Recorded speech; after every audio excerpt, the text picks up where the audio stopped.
A Navy SEAL crashed face first into a steakhouse floor, and every single person in that restaurant thought he was drunk. Every single one, except the off-duty nurse sitting 2 booths away. Rachel Caldwell hadn't touched a patient in 3 hours. She was done. She was tired. She was waiting for a blind date who would never show up. But when 230 pounds of dying muscle hit the hardwood at Garrison's Steakhouse in downtown Seattle on a freezing November night in 2019, Rachel didn't ask permission. She moved. And what she did next with a paring knife and a ballpoint pen, that changed everything. Before we begin, if you're new here, subscribe and follow this story all the way to the end. Drop a comment and tell me what city you're watching from. I want to see how far this story travels. Rachel Caldwell pushed through the front door of Harborview Medical Center at 7:14 p.m. and the cold hit her like a slap. She stopped on the sidewalk. She breathed. The air tasted like rain and exhaust and freedom. Nothing like the recycled antiseptic fog she'd been swallowing for 14 hours straight. Her phone buzzed. "Please tell me you're not canceling." Her sister Megan's voice was already sharp. "He's a nice guy, Rachel. He's an architect. He has a dog, a golden retriever." "You love golden retrievers." "I love sleep more," Rachel muttered, walking toward her car. "You've canceled 3 times. Because I keep pulling double shifts, Meg. Because you keep hiding behind double shifts. There's a difference." Rachel didn't answer. Megan was right, and they both knew it. "Just go," Megan said, softening. "1 drink, 1 hour. If he's boring, leave, but at least show up. You promised Mom before she—" "Don't," Rachel cut her off. "Don't use Mom." Silence. "Garrison's Steakhouse," Megan said quietly. 8 o'clock. "His name is Todd. He'll be wearing a blue blazer." Rachel hung up. She sat in her car for a full minute, staring at her hands. There was still betadine under her fingernails from the last patient, a 72-year-old man named Arthur who had coded twice on her shift. She brought him back both times. Arthur's wife had grabbed Rachel's hand in the hallway and whispered, "God sent you." Rachel had smiled and said, "Just doing my job, ma'am." But in the parking lot afterward, she'd sat in this same seat and cried until her mascara ran. That was the thing about the ICU. You saved people, and then you went home to an empty apartment and ate cereal over the sink at midnight. She drove to Garrison's. The hostess seated her at a corner booth. Rachel ordered a Pinot Noir and checked her phone. 8:05. No Todd. She wasn't surprised. A busboy dropped a tray of water glasses near the kitchen. The crash sent a jolt through Rachel's chest. Her body still wired from the shift, still expecting the next code blue, the next flatline, the next family screaming in the hallway. "Stop it," she whispered to herself. "You're off duty. You're just Rachel tonight." But Rachel didn't know how to be just Rachel. She hadn't known how to be just Rachel since nursing school. She took a sip of wine. 8:10. No Todd. The waitress, a young woman with a messy ponytail named Darcy, stopped by the booth. "Waiting for someone, hun?" "Apparently not," Rachel said. Darcy laughed. "Men. Want some bread while you wait for him to get his act together?" "Sure." Darcy dropped the basket and leaned in. "Hey, just so you know, the big guy who just walked in, he's one of our regulars, Cole. Comes in once a month, sits alone, barely talks. Tips like a millionaire. The kitchen guys say he was military, like serious military, special ops or something." Rachel looked up. She saw him, and her entire body went still. Cole Mercer stood at the hostess stand, and the first thing Rachel noticed wasn't his size, though he was enormous, 6 feet 3 inches, shoulders like a doorframe. It wasn't the military haircut or the way he scanned the room before he sat down, checking exits like a man who expected trouble. It was his color. His skin was wrong. Rachel's fingers tightened around her wine glass. She'd spent 12 years reading human bodies the way a mechanic reads engines, and this man's engine was failing. His skin had that waxy, grayish undertone that screamed low oxygen. His left hand trembled when he reached for the menu. There was sweat on his forehead. Not heat sweat, not nervous sweat, sick sweat. "Table for one," Cole said. His voice was tight, controlled, like a man holding something down. They sat him at table 6, right in the center of the restaurant, surrounded by a birthday party for an elderly woman and a table of loud businessmen in expensive suits. Rachel watched him over the rim of her glass. Cole ordered whiskey, neat, and water. The drinks came. He didn't touch the whiskey. He wrapped his hand around the water glass and squeezed so hard his knuckles went white. He took one sip, set it down hard. He ran a hand through his hair, exhaled, cheeks puffing out, neck muscles straining. Then he did it. He rubbed his left arm near the shoulder, and then he pressed his fist, clenched tight, into the center of his chest. Rachel's stomach dropped. Levine's sign, clenched fist over the sternum, the textbook gesture of a heart in distress.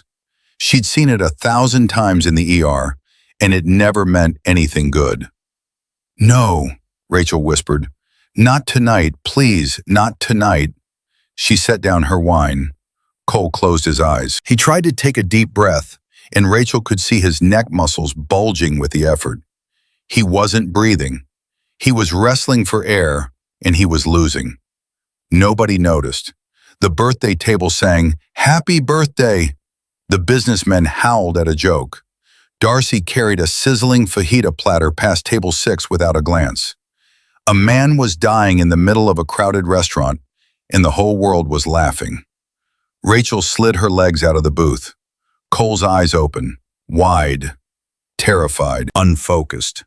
He looked directly at Rachel, but she knew, with the certainty of 1,000 patients, that he wasn't seeing her. He was seeing the darkness closing in. He reached for the whiskey glass. His hand had no coordination left. His fingers raked across the tumbler.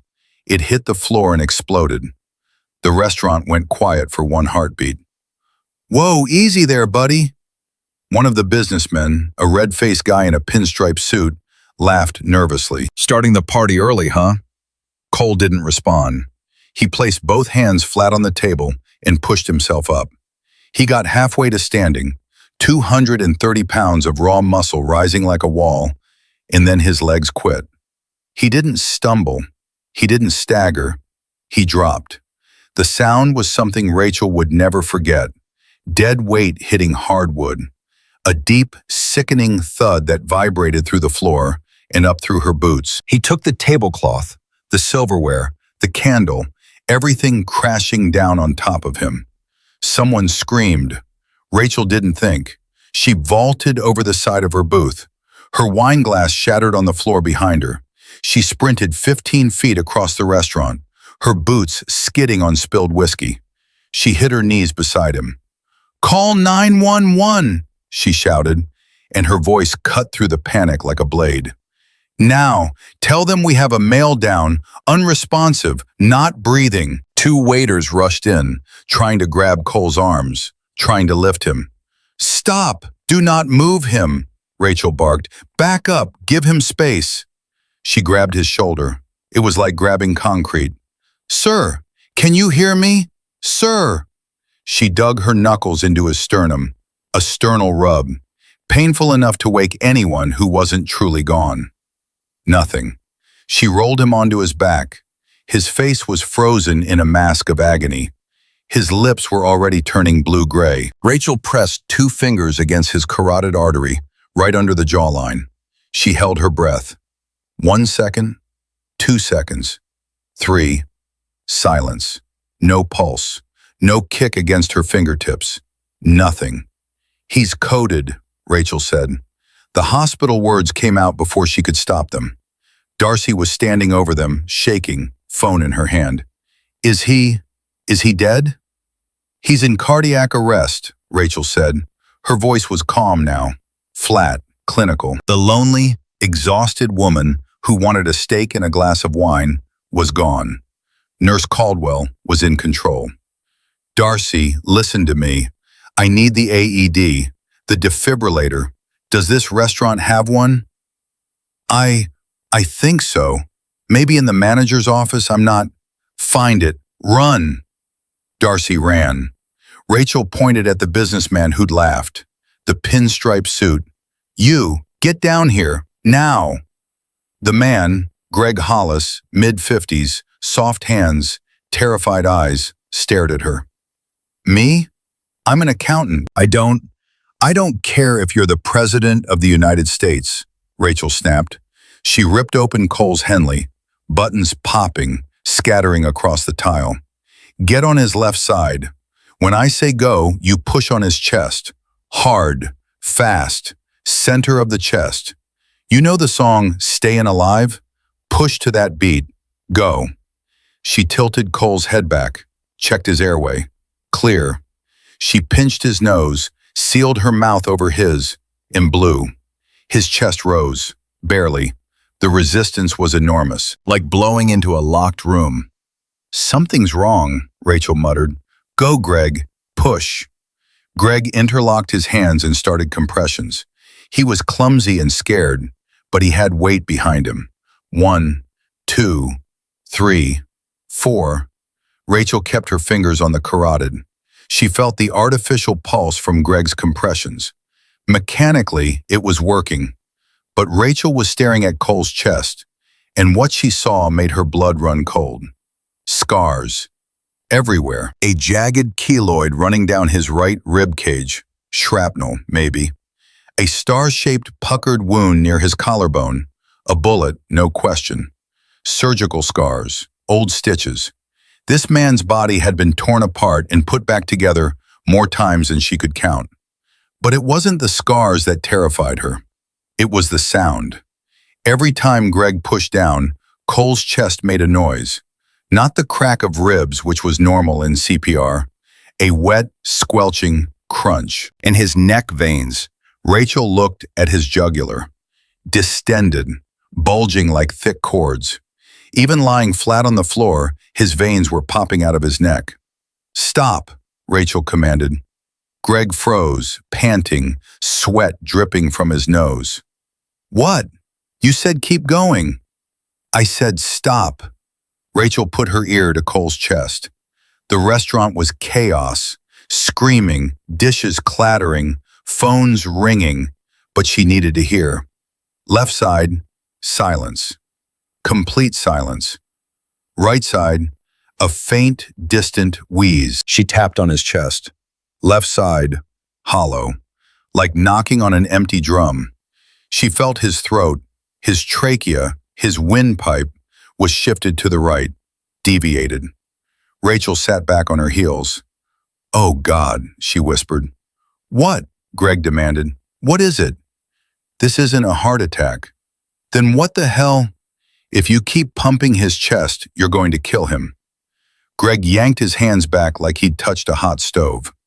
Rachel looked up at the ring of horrified faces surrounding them. 40 people with phones recording, mouths open, waiting for someone to tell them it was going to be okay. He has a tension pneumothorax, Rachel announced. His lung has collapsed. Air is trapped inside his chest, and it's building up pressure. That pressure is crushing his heart. Every time we do CPR, we pump more air into the space and strangle his heart faster. So what do? Greg asked, his hands hovering uselessly. We release the pressure. We pop the balloon. Darcy came running back. No AED in her hands, tears on her face. The manager took it yesterday to get the battery replaced, Darcy choked out. We don't have it. Rachel heard the words, and something inside her chest went very quiet. No defibrillator, no equipment, no backup. Ambulance 10 minutes away. Cole Mercer had 90 seconds before his brain started dying. Rachel looked at the floor. She looked at the steak knife lying in a puddle of gravy, serrated, dull, useless. She looked at the broken whiskey glass. She looked at Greg's shirt pocket, where a cheap ballpoint pen was clipped. And she made the decision that would change everything. I need a sharp knife, Rachel said. Her voice was shaking now, not with fear, but with the weight of what she was about to do. A paring knife, a fillet knife, anything with a clean blade. I need a bottle of high-proof alcohol, vodka, tequila, whatever's strongest, and I need a straw. Right now. Nobody moved. Move! Rachel roared. The sound ripped out of her chest so raw that Darcy flinched, and the businessmen stumbled backward. The bartender, a thick-armed man named Mike Trevino, dropped to his knees beside her. He held a silver tray. On it, a bottle of premium vodka, a paring knife wrapped in a linen napkin, black plastic cocktail straws, and a roll of duct tape. "You're really going to do this?" Mike asked quietly. "I don't have a choice." "Are you insane?" Greg was white as a sheet. "You're going to cut him open with a kitchen knife? On a restaurant floor? You'll kill him. You'll go to prison." Rachel locked eyes with Greg. "If I don't do this, he is dead in 60 seconds. Not maybe, not probably, dead. His heart is not broken, Greg. It is being crushed by air. I am going to let that air out. Now either help me or get out of my way." She turned back to Cole. His lips had gone from blue to slate gray. His jugular veins were pulsing against his skin, desperate, straining. Rachel grabbed the pen from Greg's pocket, unscrewed it, ripped out the ink cartridge and the spring, and held up the hollow plastic barrel. 3 inches of improvised surgical tube. Mike poured vodka over the knife, over the pen barrel, over Cole's chest. The sharp smell of alcohol filled the air, mixing with sweat and fear. Rachel's fingers walked down Cole's chest. Clavicle, first rib, space, second rib, space. She pressed her thumb into the spot. The second intercostal space, mid-clavicular line, right where the textbook said. Right where she'd practiced on mannequins 100 times, but never on a living human being on a steakhouse floor. She picked up the paring knife. It was small and sharp and completely wrong for what she was about to do. "Hold his arm," she told Greg. "If his reflexes kick in, he could throw us both." Greg pinned Cole's left arm. Mike leaned on his legs. Rachel positioned the blade. Her hands were shaking. She looked at Cole's face one last time. This stranger, this broken soldier, this man she didn't know and might accidentally kill in the next 5 seconds. "Forgive me," she whispered. She drove the knife down. The blade broke through skin, then muscle, and the sound it made was something Rachel Caldwell would hear in her nightmares for the rest of her life. A wet, grinding crunch that vibrated up through the handle and into her fingers and straight into her bones. Cole's body jerked once, a deep, guttural groan rising from somewhere primitive, somewhere below consciousness. "Hold him!" Rachel shouted.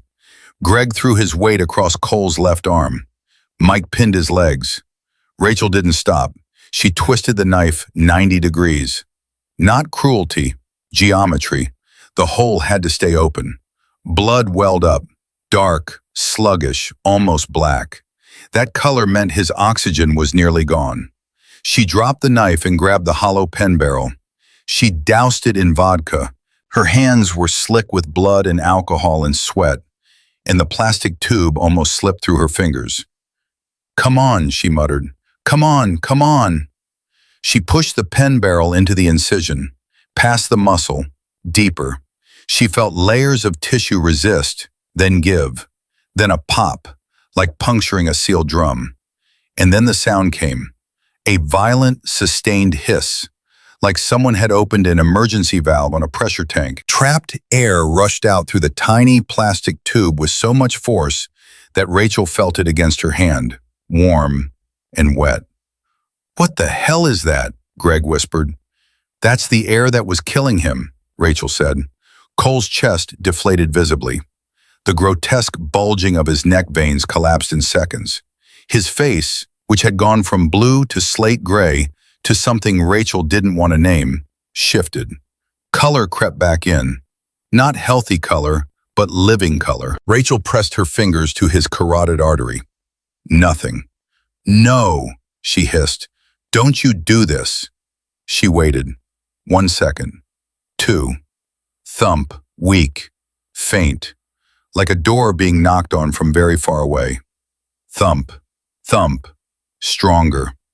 We have a pulse, Rachel said. Her voice cracked on the last word. We have a pulse.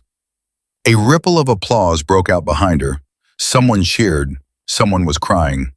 Darcy had both hands over her mouth, tears streaming down her face. But Rachel didn't look up. She didn't smile. She kept her fingers on Cole's neck and her other hand pressing the pen barrel steady because she knew what was coming next. Greg, Mike, do not let go of him. Why? Greg asked. He's breathing. He's a combat veteran who just woke up on his back with strangers pinning him down. What do you think he's going to do? Greg's face went white. Oh, God. Exactly. Hold him down. 3 seconds later, Cole Mercer's eyes snapped open. They weren't the eyes of a man waking up from sleep. They were the eyes of something caged, something cornered, something that had been trained by the United States government to kill anything that threatened its survival. His pupils were blown wide, his jaw locked, every muscle in his body coiled at once. He didn't see a restaurant. He didn't see a nurse kneeling over him. He didn't see the ring of frightened strangers with their phones raised. He saw a kill zone. Contact, Cole roared, and his voice was so deep and so savage that 2 women at the birthday table screamed. He bucked his hips, one explosive thrust of pure power, and Mike went airborne, crashing backward into a table of half-eaten salads. Plates shattered. A woman shrieked. Greg, hold him, Rachel screamed. Greg tried. He lasted about 1 second. Cole's left arm ripped free and swung blindly. His fist connected with the heavy oak table leg and split the wood like kindling. He tried to sit up. His hand reached for his waist, grabbing at a holster that wasn't there. Rachel did the only thing she could think of. She threw her entire body across his chest. It was insane. She weighed 130 pounds. He was 230 pounds of adrenaline-fueled muscle. But the chest tube was in her hand, and if he ripped it out, the air would flood back in and kill him in seconds. She landed on top of him, face to face, close enough to feel his breath on her skin. Cole, she shouted directly into his face. Look at me. Look at my eyes. His hand came up and wrapped around her throat. Not squeezing, not yet, but the threat was there, primal, automatic. Cole, you are in a restaurant. You are safe. There is a tube in your chest. If you move, you die. Do you hear me? If you move, you die. Something in her voice, the command, the calm, the raw desperation, cut through the fog. His grip loosened, his eyes focused. He saw her face. He saw the fear in her eyes. He saw the blood on her hands. His blood. He blinked. Who are you? He rasped. His voice sounded like broken glass dragged over concrete. I'm Rachel. I'm a nurse. Your lung collapsed. I had to cut you open. There is a pen in your chest and you need to stop moving right now. Cole looked down. He saw the blood soaking through his ripped Henley. He saw the plastic tube jutting out from between his ribs, held in place by this stranger's shaking hand. He saw the paring knife on the floor, slick with his blood. The fight drained out of him like water from a cracked glass. He dropped his head back onto the hardwood floor and closed his eyes. Damn it, he whispered. Not again. Rachel's heart was hammering so hard she could hear it. What do you mean, not again? Cole didn't answer. He opened his eyes and looked past Rachel at the front door of the restaurant, scanning, calculating. Did anyone follow me in? Follow you? It's a steakhouse. Why would anyone follow you? His jaw tightened. Long story. I just cut you open with a fruit knife. I think I deserve the short version. Something flickered in his eyes. Not trust, not yet, but recognition. The recognition of someone who had put herself in danger for him without being asked. "Not here," he said quietly. "Not with cameras." Rachel glanced behind her. At least 15 phones were recording. The whole restaurant was frozen, staring at the woman straddling the bloody giant on the floor. Sirens wailed outside. Red and white lights flashed against the windows. Cole heard them, and the reaction was immediate. His body tensed, his breathing quickened, his eyes went sharp and cold. "No," he said. "No ambulance, no hospital. You have a pen in your chest, Cole. If my name goes into the system, if it hits any database, I'm dead. And anyone standing next to me is dead too." Rachel stared at him. "What are you talking about? You saved my life. Thank you. Now please, help me get out of here before they run my name." The front doors burst open. 2 paramedics pushed a gurney through the crowd, followed by 2 police officers. "Where's the patient?" the lead paramedic shouted. Cole looked at Rachel. The look was a silent plea, raw, desperate, stripped of every ounce of tough guy armor. This was a man who had survived wars and assassinations and God knows what else, begging a woman he'd known for 4 minutes to protect him. Rachel didn't owe him anything. She could step back, let the system take over, go home, wash the blood off her hands, and never think about table 6 again. She looked at his eyes. She thought about her mother who used to say, "Rachel, when God puts someone in your path, you don't step around them." "Stay down," Rachel whispered.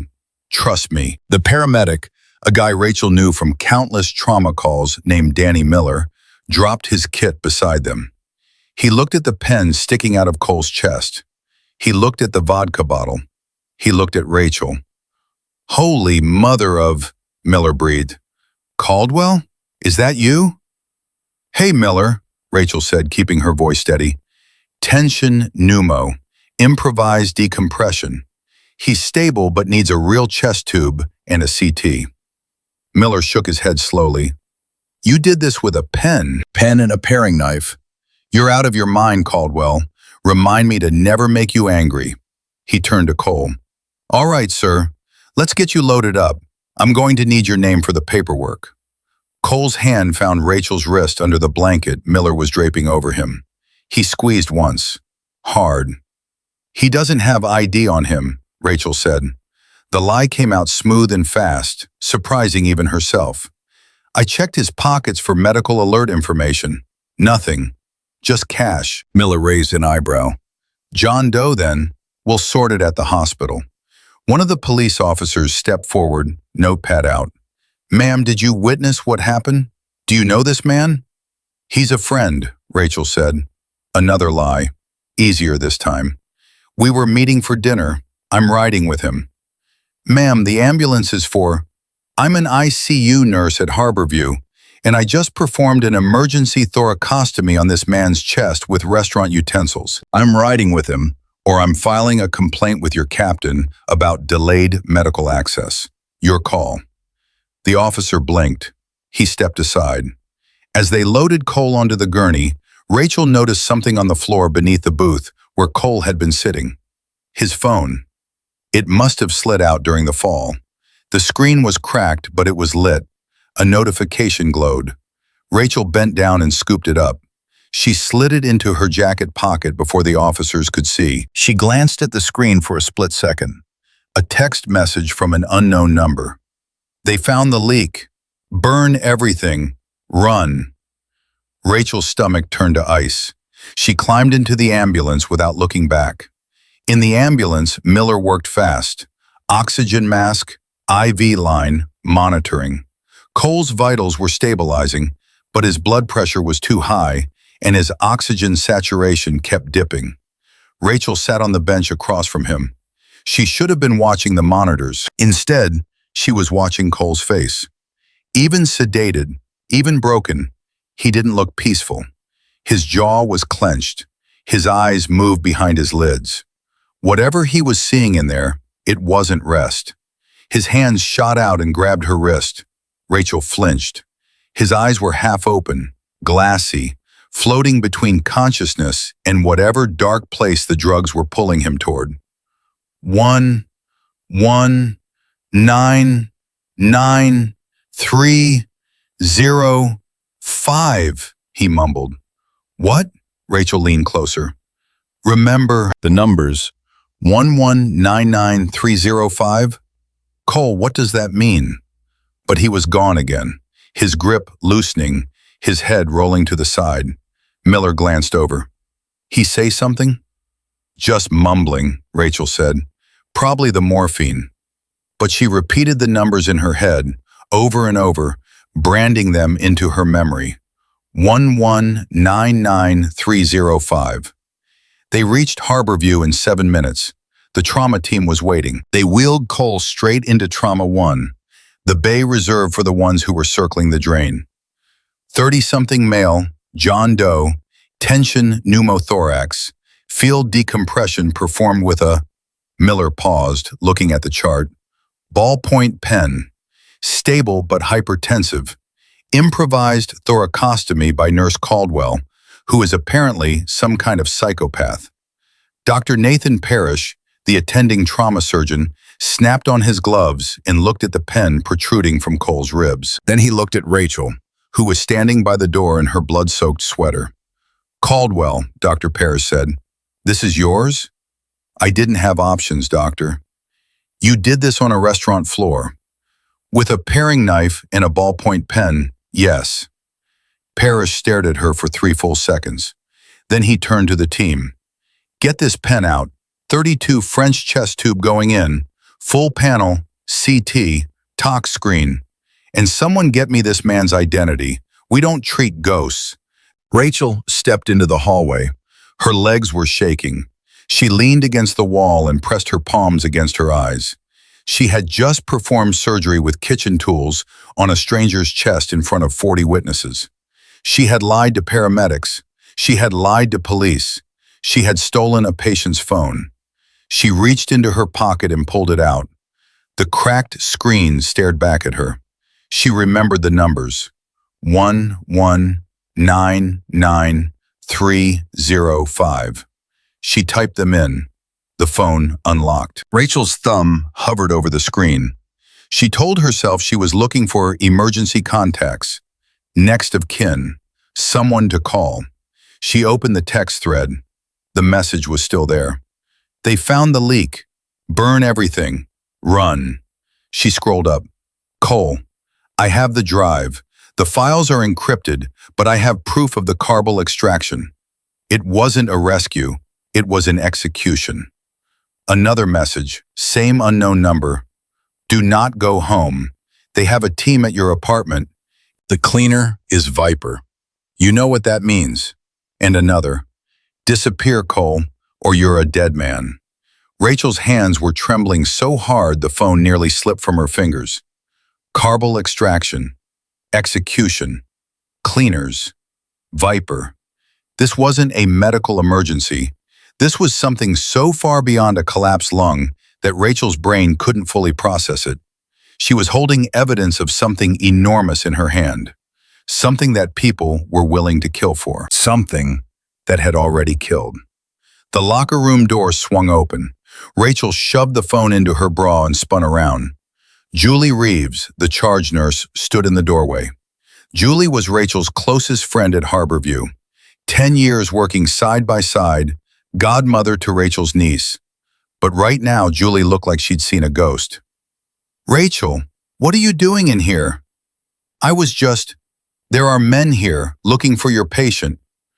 Rachel's blood went cold. "Police?"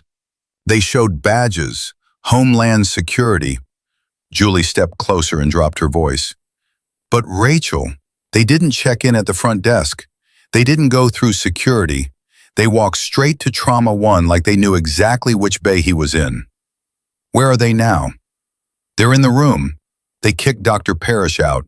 They told him it was a matter of national security." Rachel grabbed Julie's shoulders. "Call security. Right now. Call the actual police." "Rachel, they are federal agents." "No," Rachel said. The word came out sharp and certain and terrified. "They're not." She pushed past Julie and ran. She reached the double doors of Trauma 1 and stopped. Through the glass, she could see Dr. Parrish in the hallway, arguing with a tall, bald man in a black suit. The man had a scar cutting through his left eyebrow, and he wasn't raising his voice. He didn't need to. He spoke with a kind of quiet that made people obey. "This man is a fugitive," the bald man said. "We are transporting him to a secure facility." "He has a chest tube," Dr. Parrish shouted. "He is sedated. If you move him, you will kill him." "That's a risk we're prepared to accept." Rachel looked through the glass into the bay. A second man stood beside Cole's gurney. He was reaching into his jacket. He pulled out a syringe, not a hospital syringe, a preloaded injector. He uncapped it and moved toward Cole's IV line. Rachel understood exactly what she was seeing. That man was not going to transport Cole Mercer. He was going to push whatever was in that syringe into Cole's IV and stop his heart, and every monitor in the room would show cardiac arrest, and they'd all shake their heads and say it was a complication from the pneumothorax. Clean, quiet, professional. Rachel hit the doors. "Get away from him!" The man with the syringe turned. The bald man at the door turned. Dr. Parrish turned. Rachel grabbed a scalpel from the instrument tray beside the gurney and stepped between the man and Cole's IV line. "Who is this?" the bald man demanded. "I'm his nurse," Rachel said. Her voice was shaking, but her hand was steady. "And if he touches that IV, I will scream so loud that every cop, every security guard, and every camera in this building will be on this room in 30 seconds. The man with the syringe looked at his partner. "Ma'am," the bald man said, stepping forward, "you are obstructing a federal operation. Put the knife down. Show me your badge again. Let me photograph it. If you're real, you won't mind." The bald man's hand moved inside his jacket. He wasn't reaching for a badge. The heart monitor spiked. Beep, beep, beep, beep, beep, beep. Cole's hand shot off the gurney. Even through the sedation, even through the trauma, some deep-wired survival instinct had heard the threat in the room and pulled him to the surface. His fingers clamped around the wrist of the man holding the syringe and squeezed. The crack of bone echoed off the tile walls. The man screamed. The syringe clattered to the floor. Cole sat up, roaring in pain as the chest tube shifted inside his ribs and swung his other fist into the man's temple. The assassin dropped like he'd been shot. Cole looked at Rachel. His eyes were wild, drugged, barely focused. But he saw her. He recognized her. "Rachel," he rasped, "we need to leave. Now." Rachel didn't argue. She didn't hesitate. She didn't look at Dr. Parrish standing frozen in the hallway or at the bald man reaching inside his jacket. She grabbed the portable drainage box connected to Cole's chest tube and shoved it into his hands. "Hold this. Don't drop it. Don't pull it." Cole swung his legs off the gurney. His bare feet hit the cold tile and his knees buckled. Rachel caught him, all 230 pounds of him, her shoulder jammed under his armpit, her spine screaming. "Can you walk?" "I can do more than walk," Cole said through gritted teeth. He was lying. She could feel his whole body shaking. "Dr. Parrish!" Rachel shouted through the glass. "Call security, now!" Parrish fumbled for the phone on the wall. The bald man grabbed his arm and shoved him backward into the corridor. Parrish hit the wall hard and slid down. "Go," Rachel hissed. "Go, go, go." They crashed through the side door of Trauma 1 into the service corridor. Cole was leaning on her so heavily that Rachel's knees nearly gave out with every step.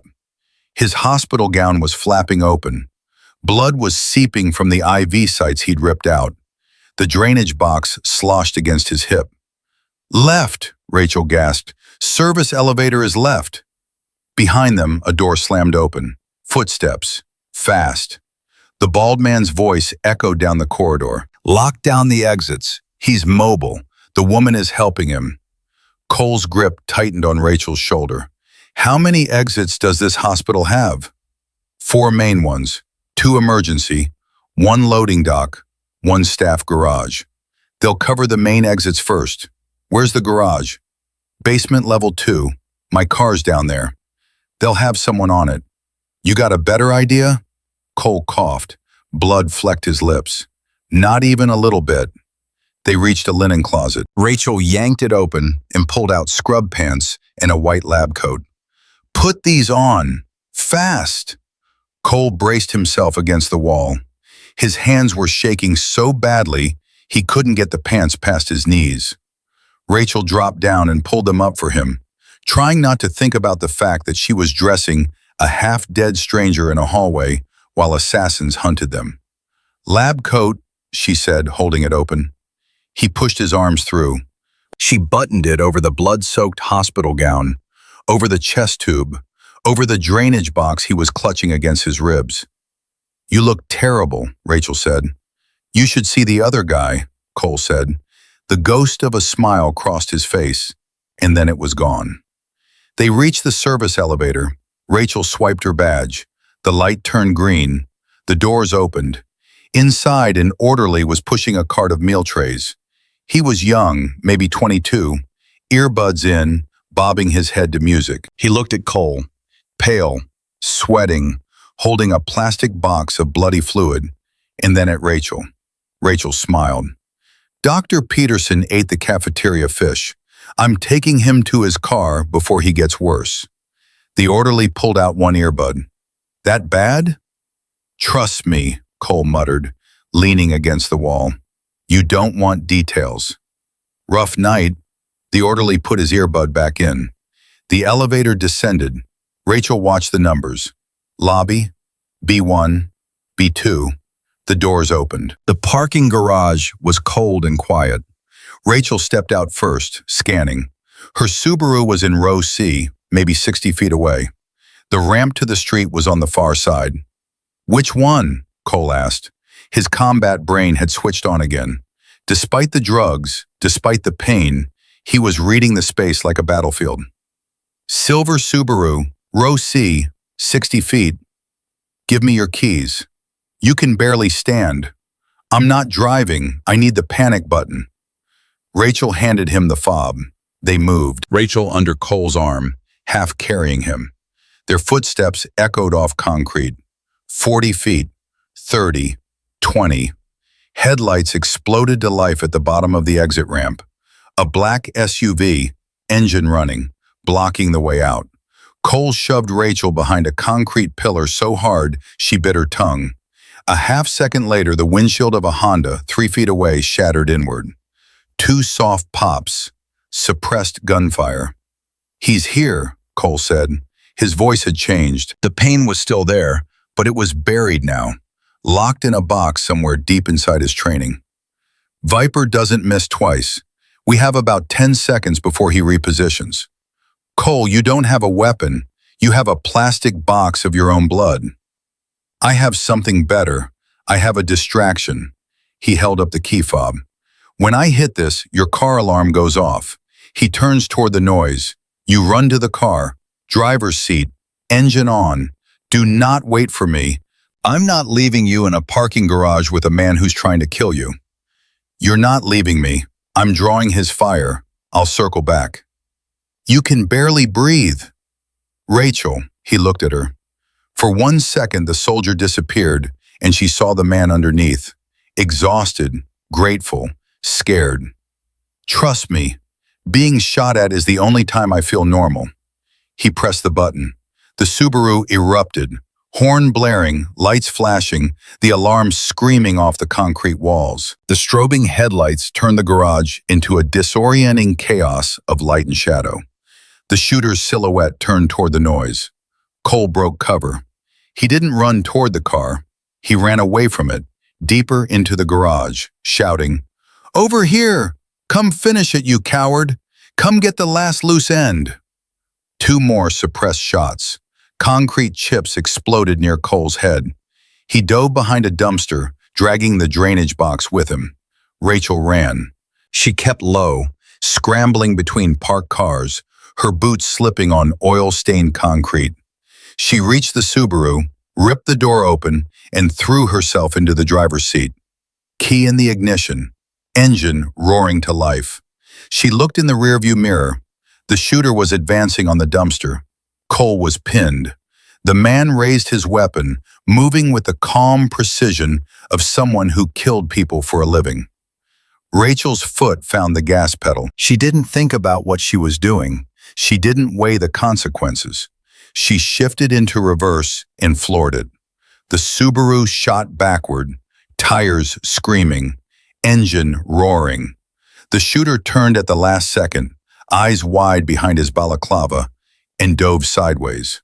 The rear bumper caught his hip and spun him across the concrete like a top. His gun skittered under a parked van. "Cole, get in!" Cole was already moving. He burst from behind the dumpster, limping badly, his lab coat soaked with fresh blood. He wrenched the passenger door open and threw himself in. "Drive," he said. Rachel shifted to drive. The black SUV at the ramp revved its engine and lurched forward to block them. Rachel didn't stop. She aimed for the gap between the SUV's front bumper and the concrete wall. There wasn't enough space. She took it anyway. Metal screamed against metal. Her side mirror exploded. Sparks showered across the hood. The Subaru shuddered and groaned and forced through, scraping past the SUV with inches to spare. They burst out of the garage onto the rain-slicked streets of Seattle. Rachel blew through 2 red lights, 3. Her hands were locked on the wheel, her knuckles bone white. "Are they following?" she asked. Cole was twisted in his seat, watching the rear window. "Not yet, but they will. Viper always has backup." "Who is Viper? Who are these people?" "Take the next left. Get on 99 North." "Cole, I just hit a man with my car. I need to know what's happening." "You need to drive. I'll explain when we're safe." "When will we be safe?" Cole didn't answer. That was answer enough. Rachel merged onto Highway 99, heading north.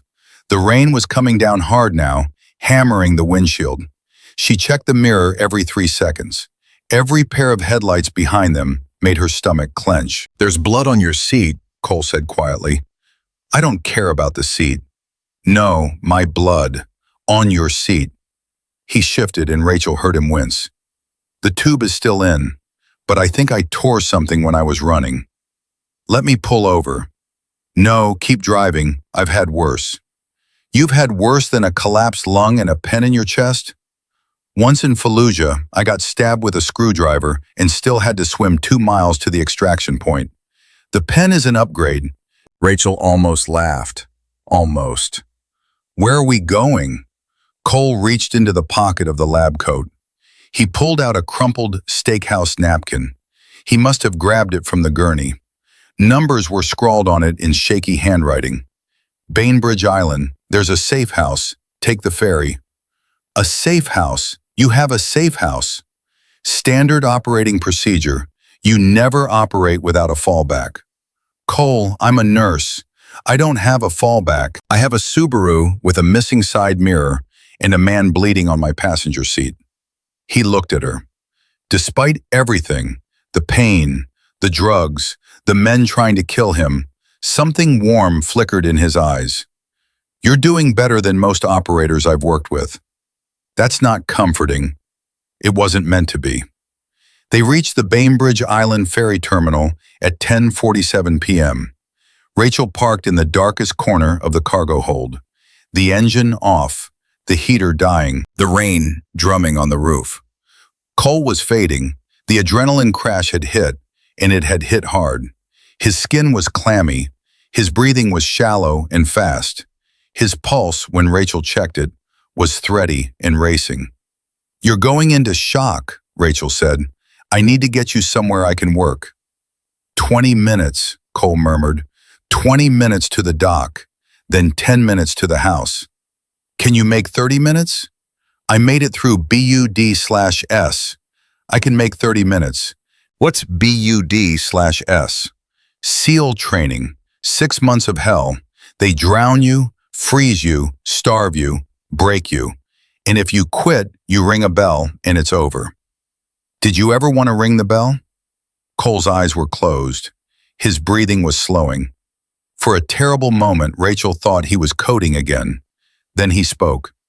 Every single day. But I kept thinking about my brother, Tommy. He was a Marine, died in Afghanistan in 2011. Roadside bomb. He was 23. Cole swallowed. I promised myself I'd finish what he started, that I'd serve so his death meant something. So I never rang the bell. I just kept going. Rachel's throat tightened. I'm sorry about Tommy. Yeah, me too. He opened his eyes and looked at her. Why did you become a nurse? My mom, breast cancer. I was 16 when she was diagnosed, 20 when she died. The nurses, they were the ones who were there at 3 in the morning when she was scared. Not the doctors, the nurses. They held her hand. They held mine. Rachel paused. I wanted to be that for someone. You were that tonight, Cole said quietly. For me. The ferry horn blew. They'd arrived. Rachel drove off the dock and into the dark. Following Cole's whispered directions, she turned off the main road onto a gravel logging path that wound up through dense forest. No streetlights, no houses, no sign that anyone had driven this road in months. The safe house was barely visible, a small hunting cabin tucked back into the trees. Rachel killed the headlights and coasted to a stop. Getting Cole inside nearly broke her. He was dead weight now, his legs barely functioning. She kicked the door open, dragged him across the threshold, and lowered him onto a cot that smelled like dust and gun oil. Blackout curtains, Cole whispered. Close them before you turn on any light.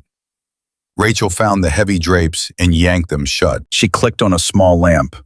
Cole was gray. His lab coat was soaked through with blood. The drainage box was nearly full. Under the sink, he said, trauma bag. Rachel found it, not a first aid kit, a full field trauma bag, the kind military medics carried into combat. Lidocaine, real sutures, scalpels, sterile chest tubes, saline bags, antibiotics. Okay, Rachel said, stripping off her blood-stiff sweater and rolling up her sleeves. I'm going to do this right this time. She worked fast and precise. Lidocaine injection around the wound site. Cole didn't even flinch. His pain tolerance was something she'd never seen before in any patient, ever. She pulled out the vodka-soaked pen barrel. The sound it made coming out, a wet, sucking pop, made her stomach turn, but her hands stayed steady. She inserted the sterile chest tube, proper gauge, proper depth. She sutured the incision closed with tight, even stitches. She started a saline drip and pushed IV antibiotics. Within 20 minutes, Cole's breathing deepened. The gray drained from his face, replaced by a feverish flush. His pulse steadied. His blood pressure came down. He was stable. For real this time. Rachel sat on the floor, her back against the cot, her hands coated in dried blood. She stared at the wall and tried to process the fact that 4 hours ago, she'd been sitting in a steakhouse, waiting for a blind date named Todd. Cole. Yeah, I need you to tell me the truth now. All of it. Because I just committed, I don't even know how many felonies. I lied to police. I stole a patient from a hospital. I hit a man with my car. I'm sitting in a cabin with enough ammunition on the walls to start a small war. I need to know why. Cole was quiet for a long time. Then he pushed himself up on the cot, wincing, and looked at her. My name is Cole Mercer, Chief Petty Officer, SEAL Team 4. 6 months ago, I was dishonorably discharged. The official report says I assaulted a commanding officer. That's a lie. The truth is that my team discovered something that was never supposed to be found. What did you find?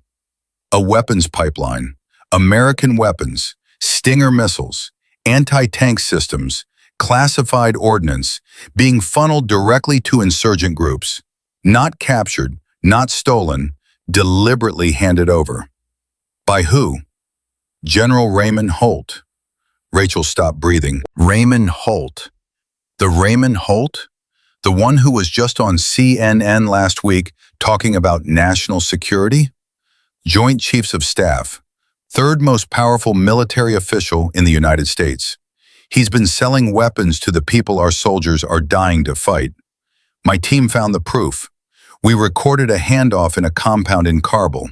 American soldiers loading crates onto insurgent trucks, and Holt standing in the middle of it, shaking hands with a warlord named Fareed al-Masri. You recorded it? Helmet cam, night vision, every second of it. Cole pointed at the laptop on the table. That drive has everything. The footage, the financial records, the communications between Holt and al-Masri's network. Enough to put Holt away for life. Enough to bring down half the Pentagon. What happened to your team? Cole's face changed. The hardness cracked. Something raw and wounded surfaced in his eyes. We filed a report through proper channels, sent it up the chain of command. 2 days later, our helicopter went down during a routine extraction. Mechanical failure, the investigation said. His voice dropped. 6 men, my brothers, all dead. I was the only survivor. I crawled out of the wreckage with 3 broken ribs and a punctured eardrum, and I knew it wasn't mechanical failure. Holt had us killed. And you've been running ever since. Not running, hunting. I spent 6 months tracking down Holt's aide, a man named Captain Ellis. Ellis kept a backup drive, insurance in case Holt ever turned on him. I got that drive yesterday afternoon. And that's when they found you. Ellis must have tipped them off, or maybe they were watching him. I don't know. I was leaving the hotel when a man grabbed me in the alley behind the building. Big guy, trained. He pinned me against the wall and kicked me in the ribs. Twice, 3 times. I fought him off, but he cracked something. I thought it was just a rib.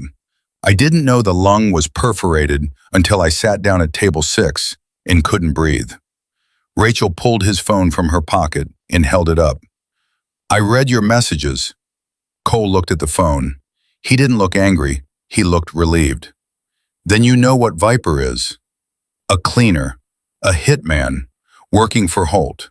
Viper is the best in the business. He's killed 3 whistleblowers that I know of, made every single one look like an accident. Heart attack, car crash, suicide, clean, untraceable. And at the hospital, the syringe, potassium chloride probably, stops the heart, undetectable in an autopsy if they don't specifically test for it. They would have injected it into my IV, waited for the monitors to flatline, and told everyone it was a complication from the pneumothorax. Rachel felt sick. I was standing right there. If I hadn't walked in, I'd be dead. For real, this time. And the drive would be gone. And Holt would keep selling weapons. And more soldiers would die for a war that's making him rich. Rachel stood up. She walked to the laptop and opened it. The screen glowed. A password prompt blinked. Foxtrot Tommy 07, Cole said. She typed it in. A video file appeared on the desktop. Rachel clicked play. The footage was green and grainy, night vision from a helmet camera. A desert compound, American soldiers in full gear, loading heavy crates onto an unmarked truck. The crates had U.S. military markings, and standing in the center of it all, visible and unmistakable, was a man in a general's uniform, shaking hands with a bearded man in traditional garb.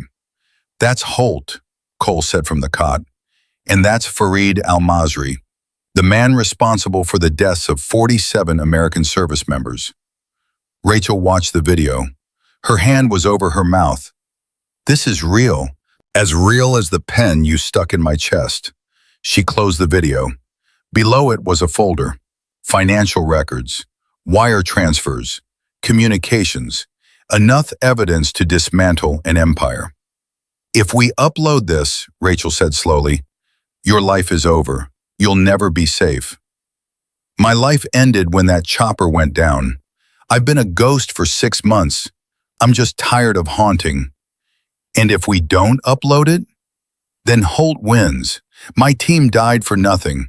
Tommy died for nothing. And next month, or next year, more American soldiers will come home in boxes because the man who's supposed to protect them is selling their enemy the bullets.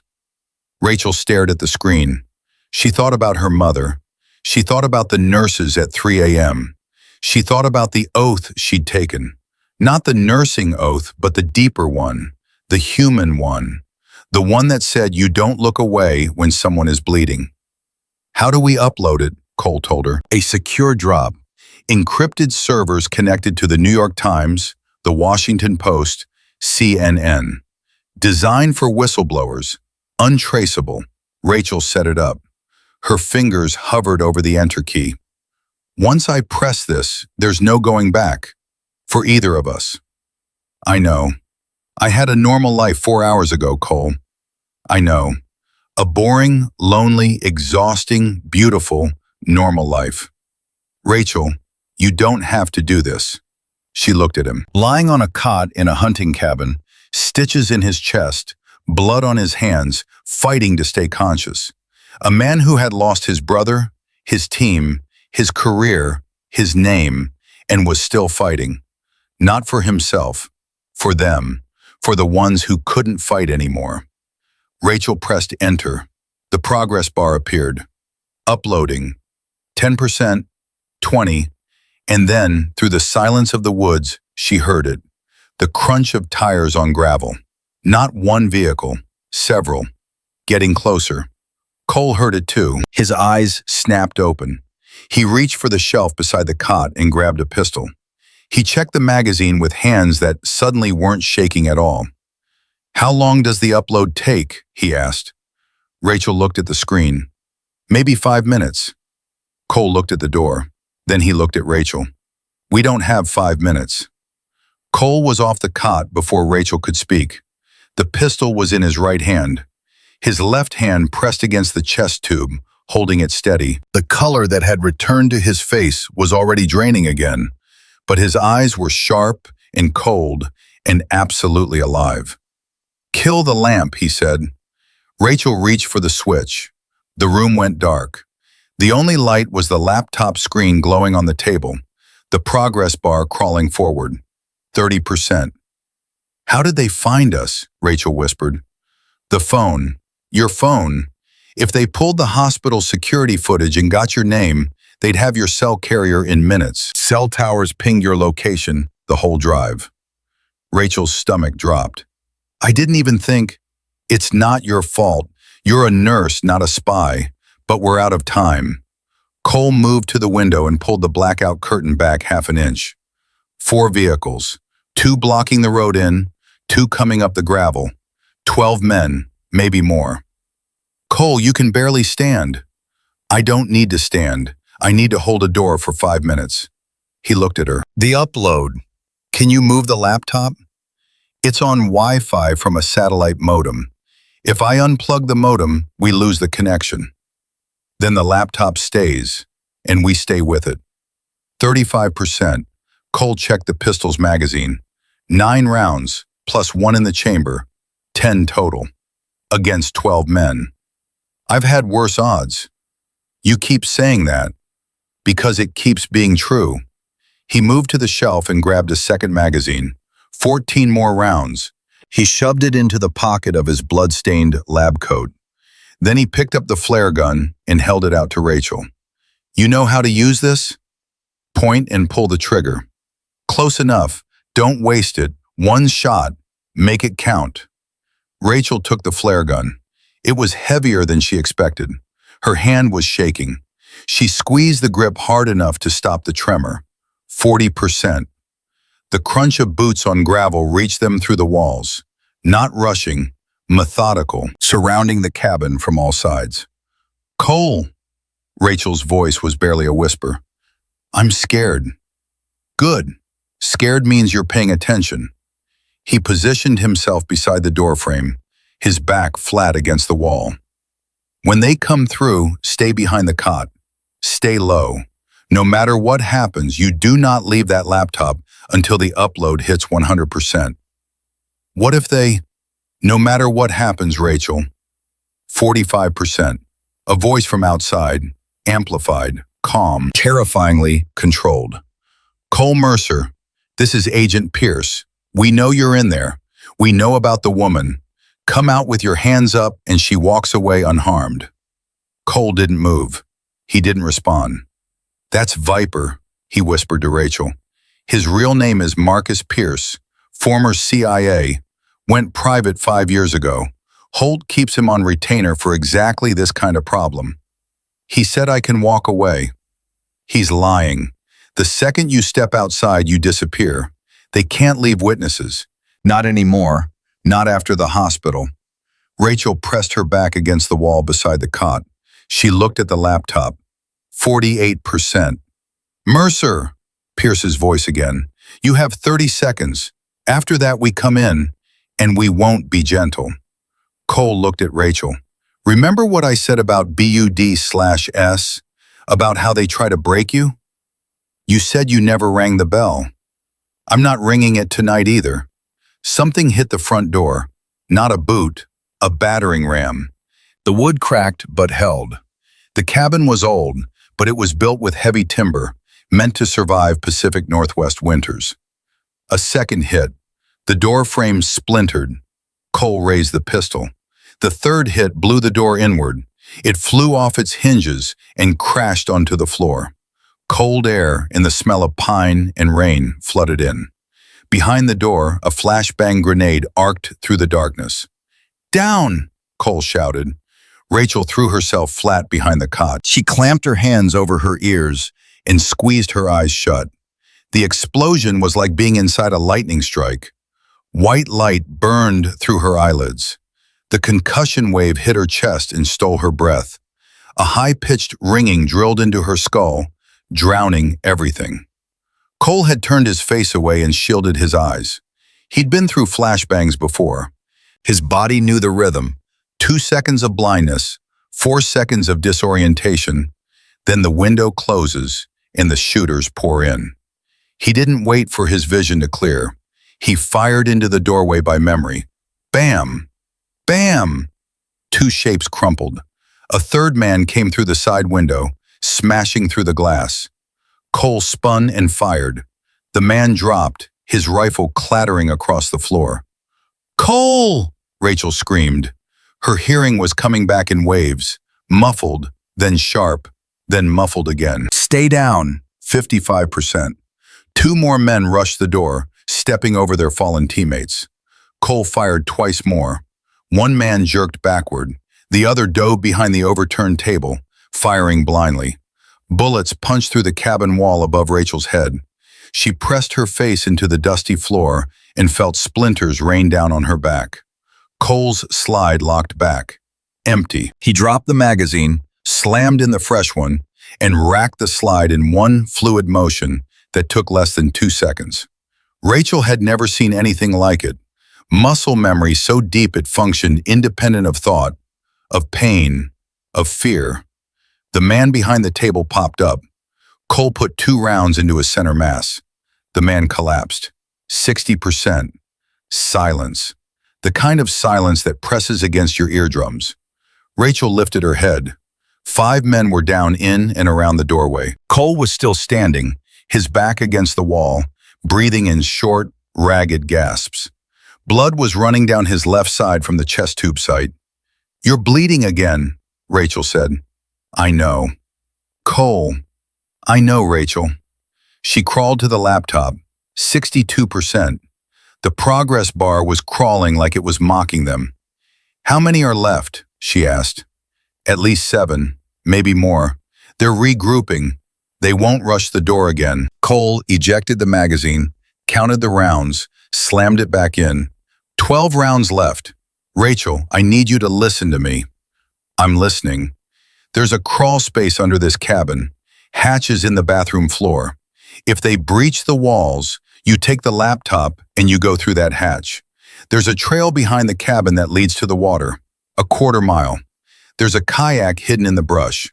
You paddle south to Eagle Harbor and you find a woman named Laura Chen. She's a journalist. She'll know what to do with the files. I'm not leaving you. You might not have a choice. I just performed surgery on you with a pen, Cole. I hit a man with my car for you. I'm sitting on the floor of a cabin with bullet holes over my head because of you. If you think I'm crawling through a hole in the floor, and paddling away in a kayak while you bleed to death, you don't know me at all." Cole stared at her. Something shifted in his face. Surprise, maybe, or something deeper. Something he hadn't felt in a very long time. "I've known you for 4 hours," he said. "Longest 4 hours of my life," Rachel replied. 68%. A sound from outside. Not footsteps this time. An engine, revving high. Cole's face changed. "Get away from the front wall, now!" Rachel grabbed the laptop and rolled behind the cot just as the wall exploded inward. One of the SUVs had rammed straight through the cabin's front face, shattering timber and insulation. The vehicle's hood punched into the room, stopping 3 feet from the cot. Dust and debris filled the air. Rachel choked, clutching the laptop to her chest. The screen flickered. The Wi-Fi icon blinked. She looked at the satellite modem on the table. It had been knocked to the floor but was still connected. 70%, still uploading. Men poured through the gap where the wall had been. They came around both sides of the SUV, rifles raised, flashlights cutting through the dust. Cole fired. One went down, another, but a third man hit Cole's gun hand with a precise shot that sent the pistol spinning across the floor. Cole grunted. Rachel heard bone crack, but he didn't scream. He grabbed the rifle from the nearest fallen soldier and swung it like a bat, connecting with the jaw of the man closest to him.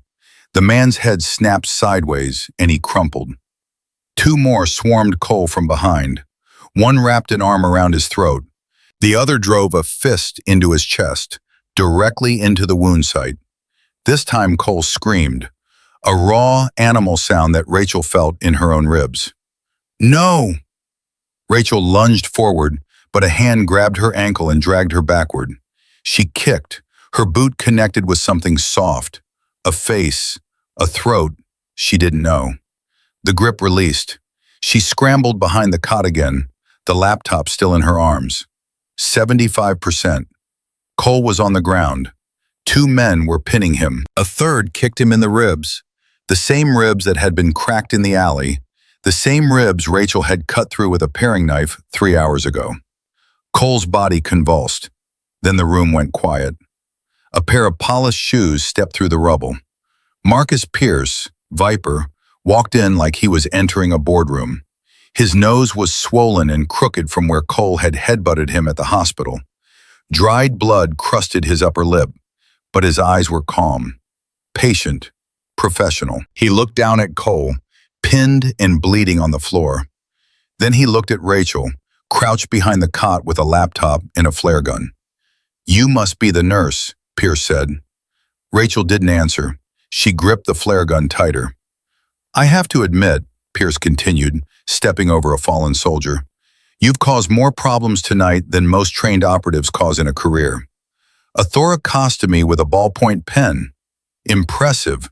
Reckless, but impressive." "Stay away from him," Rachel said. Pierce smiled. It was the most unsettling expression Rachel had ever seen. Warm, almost kind, completely hollow. "Ma'am, I want you to understand something. I don't enjoy this. I'm a professional. I was given a task: contain a security breach, recover classified material, eliminate the threat. If you hand me that laptop right now, you walk out of here. I give you my word." "Your word," Rachel said. "You tried to inject him with potassium chloride in a hospital bed. Your word means nothing." Pierce's smile faded. He glanced at one of his men and nodded. The soldier stepped toward Rachel. "Don't touch her," Cole roared from the floor. He thrashed against the men holding him. One of them drove a knee into his spine. 80%. "The upload," Pierce said suddenly. He'd seen the glow of the laptop screen. He strode toward Rachel, his calm mask cracking. "What is that? What's uploading?" Rachel turned the laptop so the screen faced her chest. Pierce couldn't see the progress bar. "Give me the computer," Pierce said. His voice had changed. The smooth professional was gone. Something harder, something desperate had taken its place. "Give it to me. Now." "No." Pierce drew his pistol and pointed it at Cole's head. "Give me the laptop or I kill him right now." Rachel looked at Cole. He was pinned on his stomach, face pressed into the dusty floor, two men on his back. Blood was pooling under him. His breathing was shallow and fast. He met her eyes, and he shook his head. "Don't," Cole whispered. "Let him shoot me. The upload matters more than I do." "Shut up," Rachel snapped at him. Tears were running down her face. She didn't wipe them. "Nobody else dies tonight." "That's not your decision, ma'am," Pierce said. He pressed the barrel against the back of Cole's skull. 5 seconds. "Rachel," Cole said. His voice was quiet, steady. The voice of a man who had accepted his own death a long time ago. "Let go." 85%. Rachel's mind was screaming. Every instinct, every year of training, every cell in her body was telling her to save the patient. Save the life. That's what nurses do. That's what she does. She saves people. But if she handed over that laptop, Holt would win. The weapons would keep flowing. More soldiers would die. Tommy Mercer's death would mean nothing. Cole's 6 teammates would have died for nothing. And eventually they'd kill Cole anyway. And her too. 3 seconds, Pierce said. Rachel stood up. She was trembling from head to toe. She held the laptop in one hand and the flare gun in the other. "You want this laptop?" Rachel said. "Give it to me. Then you're going to want to duck." She raised the flare gun and fired straight up, into the box of ammunition and emergency supplies on the top shelf. The same shelf she'd noticed when they first walked in. The flare hit the box like a miniature sun. The explosion wasn't military grade. It wasn't cinematic. But in a confined space filled with old ammunition, fireworks, and gun oil, it was more than enough. The shelf erupted. Rounds cooked off in random directions, zinging off walls, punching through the ceiling. Sparks and smoke and burning debris rained down. Pierce dove sideways. His men released Cole and covered their heads. The soldier approaching Rachel threw himself flat. In the chaos, Cole moved. Broken hand and all, he rolled, swept the legs of the man nearest him, grabbed the man's rifle, and came up on one knee. He fired once. The man pinning his legs went down. He fired again. The soldier by the door crumbled. Rachel clutched the laptop to her chest and ran to the far corner of the room, away from the burning shelf, away from the smoke. 90%.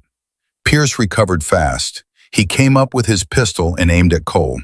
Cole aimed back.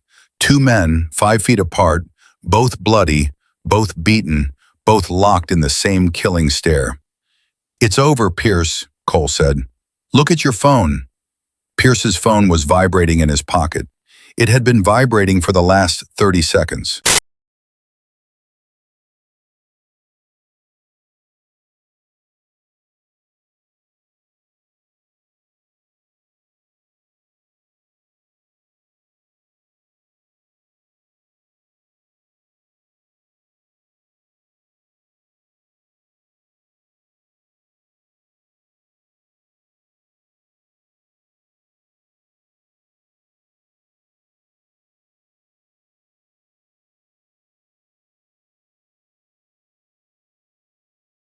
The vibrations were constant now.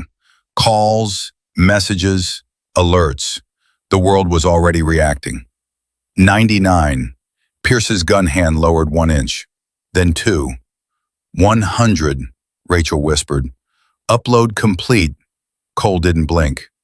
"It's done." The New York Times, Washington Post, CNN, the BBC, every news desk with a secure drop has it. Right now, editors are opening files that show a 3-star general committing treason. If I die in this cabin, that story runs tomorrow with my name on it and yours right next to it. If I live, the story runs anyway. Either way, you lose. Pierce's jaw clenched so hard, Rachel could see the muscles jumping. He looked at his phone. His face went white. "General Holt is trying to reach you," Cole said. "Isn't he? He's panicking. Because he knows. And the Pentagon knows. And in about 20 minutes, the military police are going to be very, very interested in a cleanup crew on Bainbridge Island. As if on cue, sirens wailed in the distance. Not close yet, but coming. Real sirens. Military police responding to an automatic alert triggered by the upload hitting Pentagon servers. Pierce looked at Cole. He looked at Rachel. He looked at the laptop in her arms, the upload confirmation glowing on the screen. He holstered his weapon. "This isn't over, Mercer." "Yeah, it is," Cole said. "You just don't know it yet." Pierce signaled to his remaining men. 3 were still standing, 2 of them wounded. "We're done. Move out. Leave everything." "What about the bodies?" one of the soldiers asked. "Leave them. It doesn't matter anymore." They moved fast. Within 60 seconds, the surviving members of Pierce's team had melted into the darkness. Engines started. Tires bit into gravel. Headlights swept through the shattered wall of the cabin and then vanished down the logging road. Silence. Real silence. Not the silence before violence, the silence after it. Rachel's legs gave out. She slid down the wall, the laptop still clutched against her chest, the empty flare gun dropping from her hand. She was shaking so hard her teeth were chattering. Her ears were ringing. Her sweater was torn. Her jeans were soaked with Cole's blood and her own sweat, and she could smell gunpowder and sawdust in fear. Cole lowered the rifle. He tried to stand and couldn't. His broken hand hung at a wrong angle. His chest tube had shifted. The wound was bleeding freely, soaking through the lab coat and the hospital gown beneath it. He crawled, on his hands and knees, dragging the rifle, dragging himself. He crawled across the debris-covered floor to where Rachel was sitting. He dropped the gun. He sat down beside her, his back against the same wall, his shoulder touching hers. He didn't say anything. He just sat there, breathing, bleeding, alive. Rachel looked at him, at the blood on his face, at the broken hand cradled against his chest, at the man who had fought with 10 rounds against 12 soldiers and a 3-star general's private army. "Cole, yeah, I think your chest tube needs replacing again." He laughed. It was a broken, painful sound that turned into a cough, that turned into a groan. "You're going to run out of pens eventually. I'll switch to pencils." He turned his head and looked at her. Really looked. "Rachel Caldwell, why the hell aren't you running?" "Because I'm stubborn." "That's not a good enough reason." "Fine. Because my mother told me that when God puts someone in your path, you don't step around them. And because 4 hours ago, I was sitting in a steakhouse feeling sorry for myself, wondering if this was all my life was ever going to be. Double shifts and bad dates and cereal over the sink. And then you crashed into table 6, and for the first time in years, I felt like I was exactly where I was supposed to be. Covered in blood in a bullet-riddled cabin? Saving someone who needed saving. That's all I ever wanted." Cole was quiet for a long time. The sirens were getting closer. "Tommy would have liked you," he said softly. "Yeah?" He always said the toughest people he ever met weren't the ones with the guns. They were the ones with the gauze. Blue and red lights flickered through the trees. The military police were close now, minutes away. The nightmare was ending. Or maybe it was just changing shape. Rachel rested her head on Cole's shoulder. She felt his breathing steady against her side. She felt his heart beating through the fabric of the ruined lab coat. Steady now, strong, the heart she had restarted on a steakhouse floor with her own 2 hands. "Cole, yeah, next time you want to expose a government conspiracy, maybe pick a restaurant that has a working defibrillator." He smiled. A real, full, exhausted, beautiful smile. The first one she'd seen from him that reached his eyes. "Deal," he said. The blue lights broke through the trees and washed over the cabin, and Rachel Caldwell held on to Cole Mercer and the laptop, and her own stubborn, reckless, impossible courage, and she did not let go. The military police arrived in force. 3 Humvees tore up the gravel road and fanned out around the cabin with their headlights blazing and their engines running hot. Soldiers in combat gear poured out, weapons raised, shouting commands into the night. Rachel didn't move. She couldn't. Her body had finally surrendered. The adrenaline was gone. The fear was gone. And what was left was a bone-deep exhaustion that pinned her to the wall, as surely as if someone had nailed her there. Cole tried to stand. He got halfway up, swayed, and sat back down. "Stay where you are," a voice boomed from outside. "Hands where we can see them." Cole raised his good hand. His broken hand stayed against his chest. "We're friendlies," he shouted. "Chief Petty Officer Cole Mercer, SEAL Team 4. I'm wounded. There's a civilian with me. She's a nurse. We need medical attention." 4 soldiers entered through the shattered front wall, rifles sweeping the room. They saw the bodies on the floor. They saw the bullet holes. They saw the burned shelf still smoldering. They saw Cole, bloody, broken, holding a chest tube in place with his fingers. And Rachel, clutching a laptop like a life raft. "Clear," the lead soldier shouted. Then, into his radio.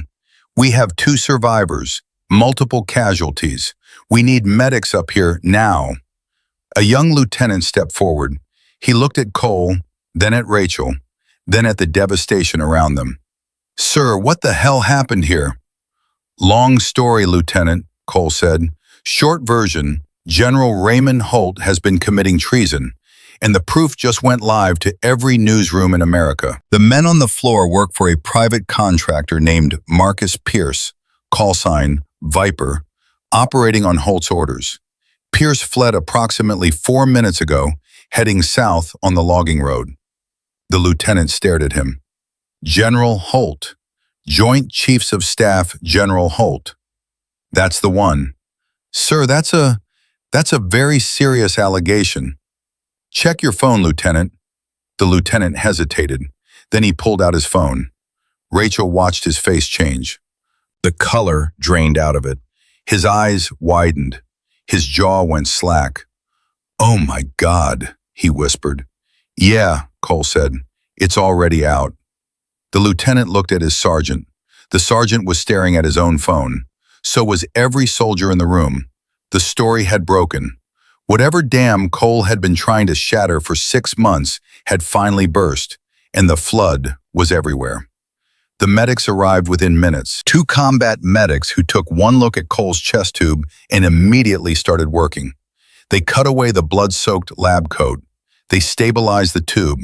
They started a fresh IV and pushed fluids. One of them examined Cole's broken hand and splinted it with practiced efficiency. "This chest tube," one medic said, examining Rachel's sutures. "Who placed this?" "She did," Cole said, nodding at Rachel. The medic looked at Rachel. "In the field?" "In a restaurant," Rachel said, "with a paring knife and a ballpoint pen." The medic blinked. Then he turned back to the sutures and shook his head slowly. "These are clean, really clean. Better than half the work I've seen come out of forward surgical teams." "She's better than half the surgeons I've worked with," Cole said. Rachel wanted to smile, but her face wouldn't cooperate. A second medic was checking her over. Blood pressure, pupils, oxygen levels. She wasn't injured, but her vitals told the story of a body that had been running on pure terror for 4 straight hours. "Ma'am, you're in shock," the medic said gently. "We need to transport you." "I'm fine." "Your blood pressure is 90/60 and your heart rate is 130. You're not fine." "I said I'm fine." "Rachel," Cole's voice cut through her stubbornness. "Go with them, please." She looked at him. He was lying on a stretcher now, an oxygen mask over his face, IV bags hanging from a portable stand. He looked like hell, but his eyes were clear, and they were looking at her with something she hadn't seen from anyone in a very long time. Gratitude didn't cover it. Neither did respect. It was something deeper. Recognition. The look of someone who had found an equal in the last place they expected. "I'll be right behind you," Cole said. "I promise." "You promised you'd circle back in the parking garage too. You barely made it." "I made it though." Rachel let the medic wrap a blanket around her shoulders. She let them guide her toward one of the Humvees. But at the doorway, or what was left of it, she stopped. Cole. Yeah? Your brother Tommy, the one who died in Afghanistan. Cole went still. He'd be proud of you tonight, Rachel said. Just so you know. Cole didn't respond, but Rachel saw his jaw tighten. She saw him close his eyes. She saw the oxygen mask fog with a breath that shook on the way out. She turned and walked into the cold night. They transported Rachel to the Naval Medical Facility at Bangor, 20 minutes north. She argued the entire ride. She told them she was an ICU nurse and she knew her own vitals and she didn't need a hospital bed. The medic smiled and ignored her. She was admitted, hydrated, monitored, and wrapped in warm blankets. A Navy psychiatrist came by and asked her gentle questions about what she'd experienced. Rachel answered calmly, precisely, the way she'd answer questions about a patient's chart. Then the psychiatrist left, and Rachel was alone for the first time since table 6. She lay in the hospital bed and stared at the ceiling and replayed every moment. The whiskey glass shattering, Cole's face turning blue, the sound of the knife breaking through his chest wall, the hiss of trapped air escaping, his hand around her throat, the ambulance, the syringe, the parking garage, the ferry, the cabin, the gunfire, the upload, the flare gun kicking in her hand. She closed her eyes and she saw her mother. Not the mother who was sick, the mother before that, the one who made pancakes on Saturday mornings and sang Motown songs while she did the dishes, and once told a 16-year-old Rachel, "Baby, the world is going to try to make you hard. Don't let it. Stay soft. Soft people save the world," Rachel cried. Quietly, privately, the way nurses cry, facing the wall, making no sound because there's always another patient who needs you to be strong. She slept for 2 hours. When she woke up, a woman was sitting in the chair beside her bed. The woman was in her 40s, sharp-eyed, wearing a rumpled blazer and no makeup. She had a recorder on her knee and a notepad in her hand. "Rachel Caldwell?" Rachel sat up. "Who are you?" "Laura Chen, Washington Post. Cole Mercer asked me to come see you." Rachel stared at her. "You're the journalist, the one Cole mentioned, the one with the kayak in Eagle Harbor." Laura smiled. "He told you about the kayak plan? He's been talking about that kayak for months. I keep telling him it's a terrible escape route." She leaned forward. "Rachel, I've been working with Cole for 4 months. He's been feeding me information about General Holt. I was the one who set up the secure drop for the upload. What you did tonight, pushing that enter key, you just delivered the biggest national security story since Snowden." "I'm a nurse," Rachel said. "I don't know anything about national security." "You know enough. The files are being verified right now by 3 independent forensic analysts. The helmet cam footage is authentic. The financial records check out. The Pentagon has already opened a formal investigation. General Holt's staff is in full panic mode. His aide, Captain Ellis, flipped 2 hours ago. He's cooperating with investigators in exchange for immunity." Rachel's breath caught. "Ellis flipped?" "Sang like a bird. He confirmed everything. The weapons pipeline, the helicopter crash that killed Cole's team, the cover-up, the kill order on Cole, all of it." Laura paused. "Rachel, this is going to be the biggest military scandal in a generation, and you're at the center of it. I don't want to be at the center of anything. I want to go home and take a shower and feed my cat." "I understand, but there are going to be questions. From the Pentagon, from the FBI, from Congress. You're going to need a lawyer, and I've already arranged one. Best First Amendment attorney in Seattle. She's on her way." "I can't afford a lawyer." "You won't need to, pro bono. She's been waiting for a case like this her entire career." Laura reached into her bag and pulled out a phone. Not Rachel's phone, a new one. "Cole wanted you to have this. Your old phone is evidence now. This one is clean." Rachel took the phone. It felt strange in her hand. Too light, too new, too disconnected from the life she'd had before tonight. "How is he?" Rachel asked. "Cole, have you seen him?" "He's in surgery. The chest tube needs to be properly placed under imaging, and they're setting his hand. 3 metacarpal fractures. The surgeon said he'll recover fully, but it's going to be a long road. He's tough. He told me you're tougher. Rachel almost laughed. He was delirious. He was dead, Rachel. You brought him back with a pen. I don't think he was exaggerating. A knock on the door. A Navy officer, a captain judging by his insignia, stepped in. He was in his 50s, gray at the temples, with a face that had delivered bad news 1,000 times and didn't enjoy it. Miss Caldwell? Yes. I'm Captain Morrison, Naval Criminal Investigative Service. I need to take your statement about tonight's events. I want you to know that at this time, you are not under investigation. You're being treated as a protected witness. Protected from who? Morrison hesitated. General Holt is currently being detained at the Pentagon. His security clearance has been revoked. However, Marcus Pierce, the man you know as Viper, has not been apprehended. His team scattered after leaving the cabin, and we're still tracking them. Rachel's stomach clenched. He's still out there? We have a security detail assigned to you and to Mr. Mercer. You're safe here.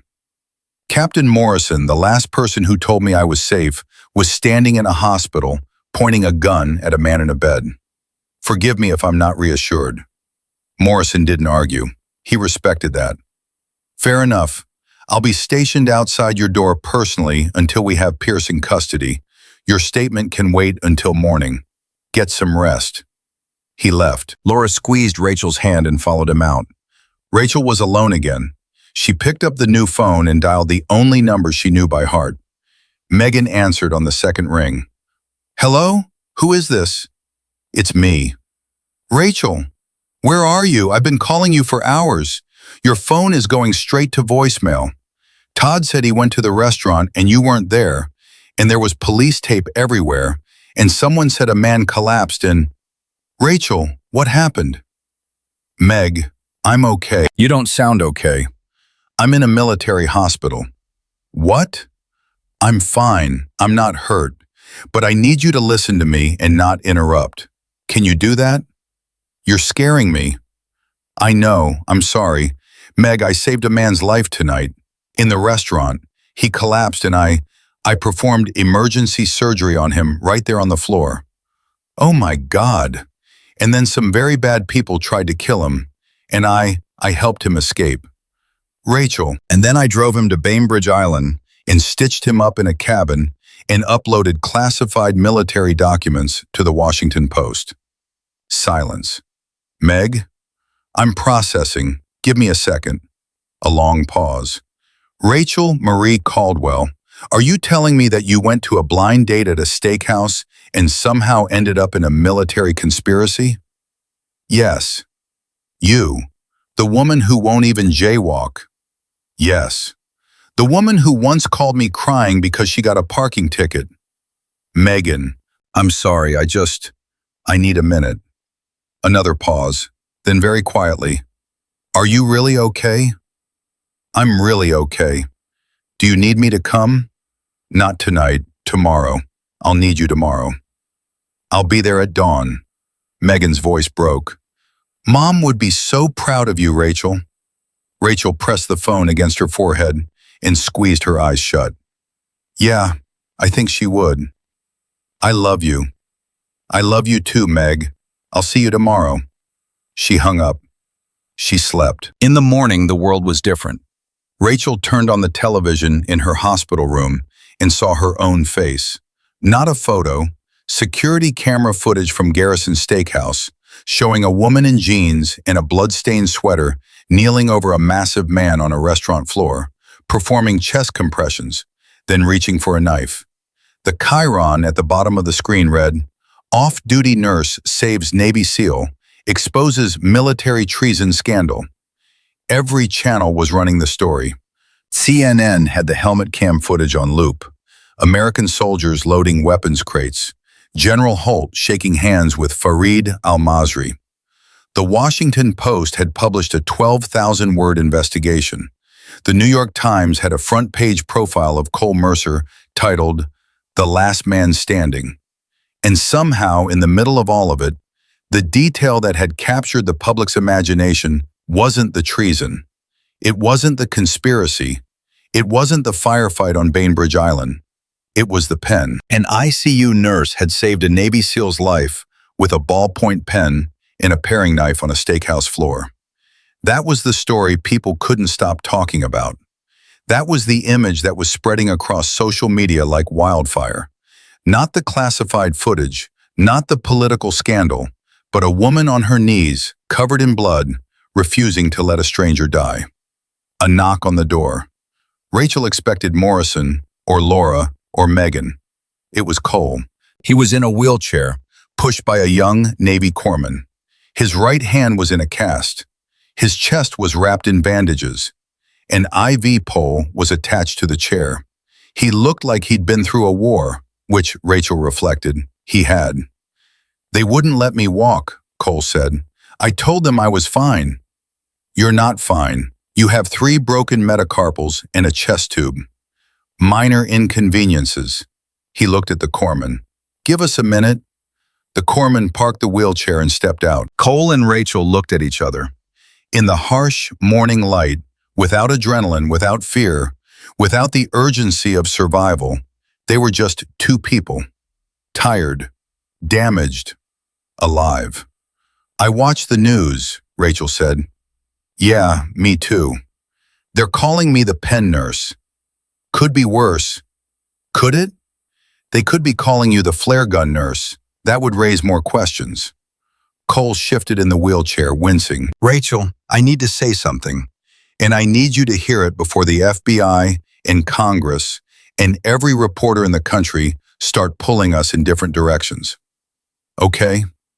What you did last night, not the upload, not the cabin, not the car, what you did at table 6, when you knelt down beside a stranger who was dying, and you decided to save him, even though it wasn't your shift, even though it wasn't your problem, even though you could have just walked away and let someone else handle it. That moment, that decision, that's the reason everything else happened. Without that, I'm dead. The files never get uploaded. Holt keeps selling weapons. More soldiers die." "Cole, I'm not finished." His voice was thick. "I've worked with the best operators in the world. Men who can swim 5 miles in open ocean, who can shoot a target at 800 yards, who can survive things that would kill any normal person. And not one of them, not a single one, ever did anything braver than what you did with that paring knife." Rachel swallowed hard. Her eyes were burning. "Tommy died because good people didn't act when they should have," Cole continued. "My team died because the system failed them. But I'm sitting here, in this wheelchair, breathing, because a tired nurse on a bad date refused to look away." He reached out with his unbroken hand. "Thank you, Rachel." She took his hand. She held it the way she'd held it in the ambulance, firmly, completely, with the grip of someone who had no intention of letting go. "You're welcome," she said, "but you still owe me dinner. Somewhere with plastic cutlery, and a working defibrillator, and no table 6. Definitely no table 6. They held each other's hands in the morning light, and for the first time in longer than either of them could remember, the world felt like it was exactly the right size. 3 weeks later, General Raymond Holt was arrested at his home in Arlington, Virginia. He was charged with 27 counts of treason, conspiracy, illegal arms trafficking, and the murder of 6 U.S. Navy SEALs. Captain Ellis testified against him in a closed hearing that lasted 9 hours. Marcus Pierce was apprehended by Interpol in Frankfurt, Germany, attempting to board a flight to Dubai. He was extradited and charged as an accessory to 6 counts of murder. Cole Mercer was reinstated to the United States Navy with full honors. His dishonorable discharge was expunged. His 6 teammates, the men who died in the helicopter, were posthumously awarded the Navy Cross. Cole stood at the ceremony in his dress blues, his hands still in a cast, and he didn't speak. He just stood there, looking at 6 folded flags and let the tears run down his face without wiping them. Rachel Caldwell was awarded the Navy's Distinguished Public Service Award, the highest honor the Navy gives to civilians.